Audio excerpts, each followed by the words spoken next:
So, our question, the UJAMA policy in Tanzania was a failure. Discuss. Of course, the question is two-sided.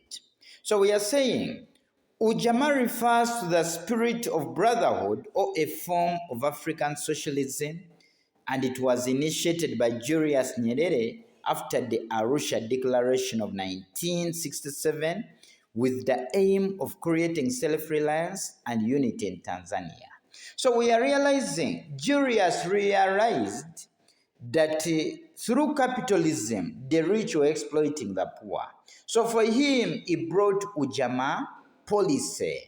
In this kind of arrangement, it was meant to promote the spirit of brotherhood. In other words, all of people are supposed to be at the same level. So let us first look at the failures of UJAMA policy. Number one, UJAMA policy failed to provide democracy. We are saying today, Julius was meant to promote and provide democracy, but through UJAMA policy, the man did not promote democracy because people are not consulted whether they wanted UJAMA policy or not. So we are challenging Julius. In this case, we are saying it failed to provide democracy. Then another one, it failed to create an independent ideology. We are realizing that UJAMA borrowed its principles from communism. So this makes us to believe that UJAMA policy was a failure because it failed to create an independent ideology. It was relying on communism. Then it failed to rule out corruption. Julius claimed that in capitalism, the rich were exploiting the poor. But still in the UJAMA policy, the leaders within UJAMA were accumulating a lot of wealth using corruption. So we are saying the UJAMA policy was a failure because it failed to rule out corruption. Then another one, it led to income inequality. Though its agenda was to promote like equality, it led to income inequality. Where still those in power accumulated a lot of wealth at the expense of the poor people. Then another one, agricultural production declined. We are saying today there was a decline in agricultural production. What's all about this? I can say that agricultural production declined due to the fact that in this kind of arrangement, some people are neglecting carrying out agriculture because under the principle, they had to share everything. Another one, it failed to improve the standards of living. UJAMA was meant to improve the standards of living, but still people remained poor, as some people were reluctant to work since the government was there to provide each and everything. Another one, the forced villageization led to the destruction of people's property. As there was forced villageization, we are seeing the destruction of people's property. As people, especially the youth, were forced to go to villages. Those who didn't want to go to villages, their properties were destroyed. Another one, failed to promote meaningful industrialization. In other words, the government was meant to do everything, but it failed to promote meaningful industrialization.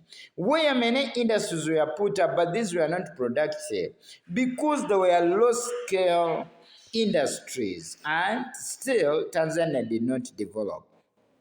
Then it failed to promote self-reliance. UJAMA aimed at promoting self-reliance, but it failed to do this because still it relied on lead countries like by this time Russia and China. Another one, marketing boards exploited the farmers. The marketing boards were there to buy things from the farmers, but still they exploited the farmers since they paid the farmers very low money in exchange anyway. Loss of security over land. We believe by this time the UJAMA policy led to loss of security over land. People did not have security over their land. Since the government took over the land belonged to the community, not one individual. So, another one, the education system stressed lower education at the expense of higher education. I can say UJAMA provided education to the people, but it was more of lower education at the expense of higher what? Education.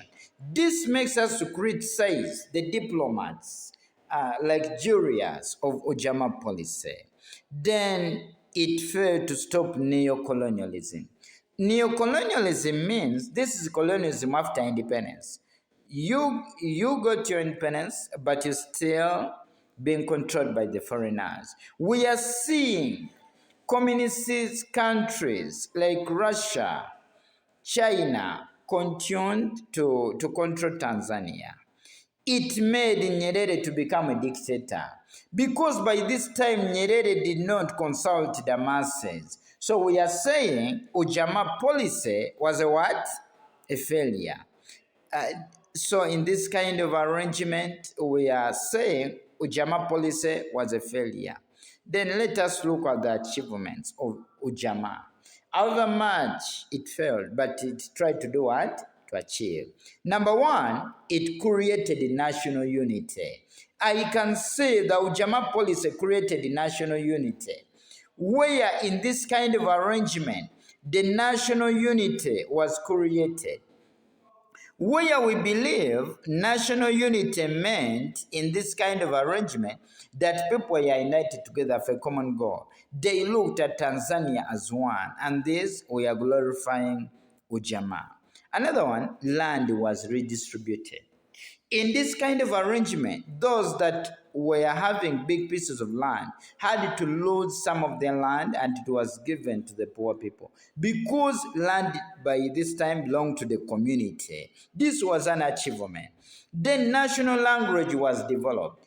In this kind of arrangement, I can say the national language was developed. National language meant by this time that Kiswahili was taken as a national language and all people had to know it anyway. Peace and stability was forged because people are like at the same level at one time, since UJAMA was against the promotion of one group of people as very rich and others were poor. So peace and stability was forged. Then democracy developed through one-party system. Though Nyerere declared a one-party system, but there was some kind of democracy at a village level altogether. So in this case, some people were given chance to choose their leaders, but not at the highest level of a president. Another one, leadership code was established. Leadership code meant in this kind of arrangement that the leaders were meant to have different codes, to have different roles. This meant that the leaders were not supposed to abuse the power, especially at lower levels. Another one, it led to massive nationalization of private farms. We are realizing the massive nationalization of private farms. Private farms were nationalized. This meant in this kind of arrangement that private farms, the farms that were belonging to individuals, now they had to belong to the nation. Another one, it checked on the exploitation of man by man. You remember that in capitalism, the rich were exploiting the poor. But in the new arrangement of UJAMA, exploitation of man by man was checked. Then it led to the modernization of agriculture. Since the government was in total control of real power, real control of all resources, it modernized agriculture. Resources were put in agriculture and Tanzania accumulated a lot of food. Another one, it led to the emergence of small-scale industries. We are realizing the emergence of small-scale industries. These were industries at a village level. However much the industries were not so great, but at least small-scale industries were put up, which made the people to benefit in the communities. Another one, people developed love for work. We are like saying today, it made people to develop love for work because they knew, since they were working as a community and the government was using the resources to provide the resources, transport and communication, health, education, and this made people to develop love for work. Another one, feeder roads were developed.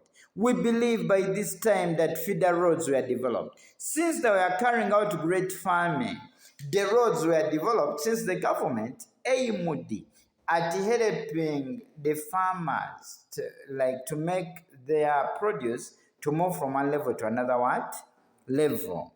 Then unemployment was checked. Because by this time, people were working as a community. People had something to do, and this decreased on unemployment. At least for the first time, we are seeing in Tanzania, people became productive at one time. Then education facilities expanded.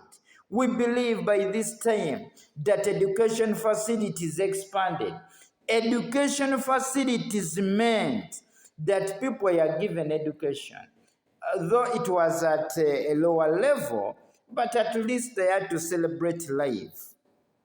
Then health and water facilities were provided. In this kind of arrangement, health and water facilities were provided, where we believe it was a question of health and water facilities that were what? Provided. This meant in this kind of arrangement that hospitals were built, and by this time